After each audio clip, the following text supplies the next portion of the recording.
You tell me stories about your day all the time. I don't care how they end. Halfway, so stuff like this bothers you less. And I just told you, I don't have a problem with closure. Sure about that? I'm quite sure.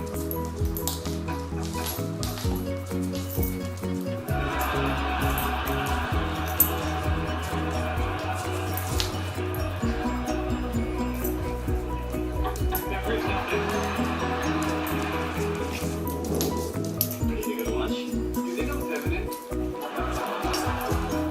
Yeah, let's go. Thanks a lot. I wrote down and I read your book. And in one of the entries, she said when we first met, I struck her as a little feminine. Just a little? That's great. I have to talk to her about this.